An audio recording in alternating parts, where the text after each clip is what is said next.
Hi hello ನಮಸ್ತೆ, welcome to Lakshmi ಅಮ್ಮ vlogs. ನಾನು ನಿಮ್ಮ ಲಕ್ಷ್ಮಿ ಮಾತಾಡ್ತಾ ಇದ್ದೀನಿ. ಇವತ್ತಿನ ವಿಡಿಯೋದಲ್ಲಿ ನಾನು ಮೂಲಂಗಿ ಸಾಂಬಾರನ್ನ ಹೇಗೆ ಮಾಡೋದು ಅಂತ ತೋರಿಸ್ತಾ ಇದ್ದೀನಿ. ತುಂಬ ಅಂದರೆ ತುಂಬ ಈಸಿಯಾಗಿರುತ್ತೆ. ರೆಸ್ಟೋರೆಂಟಲ್ಲಿ ಅಥವಾ ಹೋಟೆಲ್ನಲ್ಲಿ, ಟೆಂಪಲ್ನಲ್ಲಿ ಮೂಲಂಗಿ ಹಾಕಿ ಸಾಂಬಾರುಗಳನ್ನ ಮಾಡ್ತಾರೆ. ಇಷ್ಟು ಟೇಸ್ಟಿಯಾಗಿರುತ್ತೆ ಅಂತ ಅಂದರೆ ಇನ್ನೂ ತಿನ್ನಬೇಕು ಅಂತ ಅನ್ನಿಸ್ತಾ ಇರುತ್ತೆ. ಅದೇ ಟೇಸ್ಟು ಮನೆಯಲ್ಲಿ ಹೇಗೆ ಮಾಡೋದು ಅಂತ ಹೇಳಿ ತೋರಿಸ್ತಾ ಇದ್ದೀನಿ. ತುಂಬ ಅಂದರೆ ತುಂಬ ಈಸಿಯಾಗಿರುತ್ತೆ, ಅದೇ ಟೇಸ್ಟೇ ಇರುತ್ತೆ. ವಿಡಿಯೋ ಎಲ್ಲೂ ಸ್ಕಿಪ್ ಮಾಡದೆ ಕೊನೆ ತನಕ ನೋಡಿ. ಹಾಗೆ ವಿಡಿಯೋ ಇಷ್ಟ ಆಗಿದರೆ ಪ್ಲೀಸ್ ಲೈಕ್ ಕೊಡೋದನ್ನು ಮರಿಬೇಡಿ. ನಿಮ್ಮ ಫ್ರೆಂಡ್ಸ್ ಫ್ಯಾಮಿಲಿ ಕೂಡ ಶೇರ್ ಮಾಡಿ. ಇನ್ನು ಮೂಲಂಗಿ ವಿಷಯಕ್ಕೆ ಬಂದರೆ, ಮೂಲಂಗಿ ತಿನ್ನೋದ್ರಿಂದ ನಮ್ಮ ಜೀರ್ಣಕ್ರಿಯೆ ಚೆನ್ನಾಗಿ ಆಗುತ್ತೆ. ಸೊ ಬನ್ನಿ ವಿಡಿಯೋ ಸ್ಟಾರ್ಟ್ ಮಾಡೋಣ. ಫಸ್ಟಿಗೆ ನಾನಿಲ್ಲಿ ಮೂಲಂಗಿ ಒಂದು 1/4 kg ಮೂಲಂಗಿನ ಮೇಲೆ ಸಿಪ್ಪೆ ಎಲ್ಲ ಎರೆದ್ಬಿಟ್ಟು ಚಿಕ್ಕದಾಗಿ ಕಟ್ ಮಾಡಿ ತೊಳೆದು ಇಟ್ಕೊಂಡಿದ್ದೀನಿ. ಹಾಗೆ ಒಂದೇ ಒಂದು ನೂಕಲ್ಸ್ ತೊಗೊಂಡಿದ್ದೀನಿ, ಅಂದರೆ ಗೆಡ್ಡೆಕೋಸು ಅಂತಾರಲ್ಲ ಅದು. ಸ್ವಲ್ಪ ತೊಗರಿ ಬೇಳೆಕಾಳು ನೆನೆಸಿ ಇಟ್ಟಿದ್ದೀನಿ, 2 ರಿಂದ 3 ಸಾರಿ ತೊಳೆದು. ಇನ್ನು ಒಗ್ಗರಣೆಗೆ ಸ್ವಲ್ಪ ಕೊತ್ತಂಬರಿ, ಬೆಳ್ಳುಳ್ಳಿ, ಕರಿಬೇವಿನ ಸೊಪ್ಪು, ಈರುಳ್ಳಿ, ಒಂದು 3 ರಿಂದ 4 ಟೊಮೊಟೊ, 2 ಈರುಳ್ಳಿ ತೊಗೊಂಡಿದ್ದೀನಿ. ಸೊ ಇಷ್ಟು ಐಟಮ್ ಇದ್ದರೆ ಸಾಕು. ಇವಾಗ ಈ ಸಾಂಬಾರನ್ನ ನಾನು ಕುಕ್ಕರ್ನಲ್ಲಿ ಮಾಡ್ತಾಯಿದ್ದೀನಿ. ಸ್ವಲ್ಪ ಬೇಗ ಆಗುತ್ತೆ, ಆದ್ದರಿಂದ ಒಂದೇ ಸರಿ ಒಗ್ಗರಣೆ ಎಲ್ಲ ಕೊಟ್ಟು ಮಾಡ್ತಾಯಿದ್ದೀನಿ. ಸೊ ಈಗ ಫಸ್ಟಿಗೆ ನಾನು ಸ್ವಲ್ಪ ಸಾಸಿವೆ ಹಾಕಿ ಅದು ಸಿಡ್ದಾದ್ಮೇಲೆ ಎಣ್ಣೆನ ಹಾಕ್ತಾಯಿದ್ದೀನಿ. ಅದು ಕೂಡ ಒಂದು 2 ರಿಂದ 3 ಟೇಬಲ್ ಸ್ಪೂನಷ್ಟು ಎಣ್ಣೆ ಹಾಕ್ಕೊಳ್ಳಿ. ಇವಾಗ ಸ್ವಲ್ಪ ಜೀರಿಗೆನ ನಾನು ಹಾಕ್ತಾಯಿದ್ದೀನಿ. ಜೀರಿಗೆ ಹಾಕೋದ್ರಿಂದ ಟೇಸ್ಟ್ ಸೂಪರಾಗಿ ಬರುತ್ತೆ ಮೂಲಂಗಿ ಸಾಂಬಾರು. ಆ ಸ್ಮೆಲ್ ಕೂಡ ಅಷ್ಟೇ, ಮನೆಯೆಲ್ಲ ಅದೇ ಸ್ಮೆಲ್ ಇರುತ್ತೆ.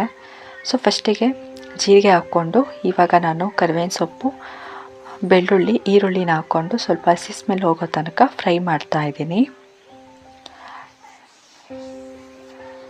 ಸೊ ಈಗ ಈರುಳ್ಳಿ ಫ್ರೈ ಆಗಿದೆ. ಟೊಮೊಟೊ ಕೂಡ ನಾನು ಹಾಕ್ಕೊಂಡು ಅದು ಕೂಡ ಟೊಮೊಟೊ ಎಣ್ಣೆನಲ್ಲೇ ಚೆನ್ನಾಗಿ ಫ್ರೈ ಆಗಬೇಕು. ಚೆನ್ನಾಗಿ ಟೊಮೊಟೊ ಬೇಯಿಸೋದ್ರಿಂದ ಕಲರು ಸ್ವಲ್ಪ ಚೇಂಜಸ್ ಆಗುತ್ತೆ, ಅದರಿಂದ ಟೊಮೊಟೊ ಜಾಸ್ತಿ ಚೆನ್ನಾಗಿ ಫ್ರೈ ಮಾಡ್ಕೊಳ್ಳಿ. ಇವಾಗ ನಾನು ಮೂಲಂಗಿ ಹಾಗೆ ನೂಕಲ್ಸ್ನ ಹಾಕ್ಕೊಂಡು ಅದು ಕೂಡ ಫ್ರೈ ಮಾಡ್ಕೊತಾ ಇದ್ದೀನಿ. 1 ರಿಂದ 2 ನಿಮಿಷ ಇದು ಫ್ರೈ ಮಾಡಿಕೊಂಡ್ರೆ ಸಾಕು. 15 ಮಿನಿಟ್ಸಲ್ಲಿ ಈ ಸಾಂಬಾರು ರೆಡಿ ಆಗುತ್ತೆ. ತುಂಬ ಈಸಿಯಾಗಿರುತ್ತೆ. ಮಧ್ಯಾಹ್ನ ಲಂಚ್ಗಾಗಲಿ ಅಥವಾ ನೈಟ್ ಡಿನ್ನರ್ಗಾಗಲಿ ಈ ಸಾಂಬಾರನ್ನ ಮಾಡ್ಕೊಬೋದು. ಸೊ ಫ್ರೈ ಆದಮೇಲೆ ನಾನೀಗ ತೊಗರಿ ಬೇಳೆಕಾಳನ್ನ ನೆನೆಸಿ ತೊಳೆದು ಇಟ್ಕೊಂಡಿದ್ದಲ್ಲ, ಅದನ್ನು ಒಂದು 10 ನಿಮಿಷ ತೊಳೆದು ನೆನೆಸಿ ಇಟ್ಕೊಂಡ್ರೆ ಸಾಕು. ಸೊ ಅದನ್ನು ನಾನೀಗ ಹಾಕ್ಕೊತಾ ಇದ್ದೀನಿ. ಈಗ ಚೆನ್ನಾಗಿ ಒಂದು ಸಾರಿ ಮಿಕ್ಸ್ ಮಾಡ್ಕೊಳ್ಳೋಣ. ಸೊ ಈಗ ನೀರು ನಿಮಗೆ ಎಷ್ಟು ಬೇಕೋ ಅಷ್ಟು, ಅಂದರೆ ಸಾಂಬಾರು ಎಷ್ಟು ಜನಕ್ಕೆ ಬೇಕೋ ಅಷ್ಟು ಸಾಂಬಾರು. ನನಗಿಲ್ಲಿ 3 ಜನಕ್ಕೆ ಸಾಂಬಾರು ಬೇಕು, ಆದ್ದರಿಂದ 1 ಲೀಟರಷ್ಟು ನೀರನ್ನು ಹಾಕ್ಕೊಂಡು ಇವಾಗ ನಾನು ಇದಕ್ಕೆ ಸಾಂಬಾರು ಪೌಡರು, ಮನೆಯಲ್ಲೇ ಮಾಡಿರೋವಂತಹ ಸಾಂಬಾರು ಪೌಡರ್ನ ಹಾಕ್ತಾಯಿದ್ದೀನಿ. 3 ಟೇಬಲ್ ಸ್ಪೂನಷ್ಟು ಸಾಂಬಾರು ಪೌಡರು. ಸೊ ಹಾಗೆ ಸಾಂಬಾರು ಪೌಡರ್ ಸ್ವಲ್ಪ ಖಾರ ಕಮ್ಮಿ ಇರೋದ್ರಿಂದ ಖಾರದ ಪುಡಿ ಕೂಡ ನಾನು ಇದರಲ್ಲೇ ಆ್ಯಡ್ ಮಾಡ್ಕೊತಾ ಇದ್ದೀನಿ. ಸ್ವಲ್ಪ ಅರಿಶಿನದ ಪುಡಿ ಇದು ಹಾಕ್ಕೊಂಡು ಚೆನ್ನಾಗಿ ಈಗ ಮಿಕ್ಸ್ ಮಾಡ್ಕೊಳ್ಳೋಣ.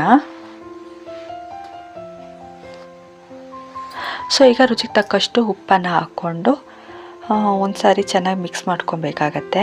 ಹಾಗೆ ಕೊತ್ತಂಬರಿ ಸೊಪ್ಪು ಕೂಡ ನಾನು ಇವಾಗಲೇ ಆ್ಯಡ್ ಮಾಡ್ತಾ ಇದ್ದೀನಿ. ಇವಾಗ ಕುಕ್ಕರ್ ಮುಚ್ಚಳನ ಮುಚ್ಚಿ 2 ರಿಂದ 3 ವಿಷಲ್ ಬರ್ಸ್ಕೊಂಡ್ರೆ ನಮ್ಮ ಮೂಲಂಗಿ ಸಾಂಬಾರು ರೆಡಿ ಆಗುತ್ತೆ. ಸೊ ನೋಡಿ, ಈಗ 2 ವಿಷಲ್ ಆಗಿದೆ. ನಾನು ಕುಕ್ಕರ್ ಮುಚ್ಚಳ ತೆಗಿತಾ ಇದ್ದೀನಿ. ಎಷ್ಟು ಚೆನ್ನಾಗಿ ಬಂದಿದೆ ಅಂತ, ಕಲರೆಲ್ಲ ಡಿಫ್ರೆಂಟಾಗಿ ಚೇಂಜಸ್ ಆಗಿದೆ. ಖಾರದ ಪುಡಿ ಮತ್ತು ಮನೆಯಲ್ಲಿ ಮಾಡಿರೋ ಸಾಂಬಾರು ಪುಡಿ ಹಾಕಿರೋದ್ರಿಂದ, ಹಾಗೆ ತೊಗರಿ ಬೇಳೆಕಾಳು ಅದೆಲ್ಲ ಚೆನ್ನಾಗಿ ಬೆಂದಿದೆ.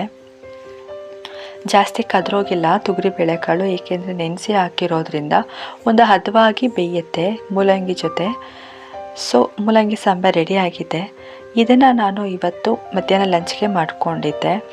ಮೂಲಂಗಿ ಸಾಂಬಾರು ಜೊತೆ ಸ್ವಲ್ಪ ಹಾಗಲಕಾಯಿ ಪಲ್ಯ ಗೊಜ್ಜು ಕೂಡ ಮಾಡಿಕೊಂಡಿದ್ದೆ. ಆ ವಿಡಿಯೋ ಬೇಕು ಅಂತ ಅಂದರೆ ಯೂಟ್ಯೂಬಲ್ಲಿ ನಾನು ಆಲ್ರೆಡಿ ಹಾಕಿದ್ದೀನಿ, ಹೋಗಿ ನೋಡ್ಬೋದು.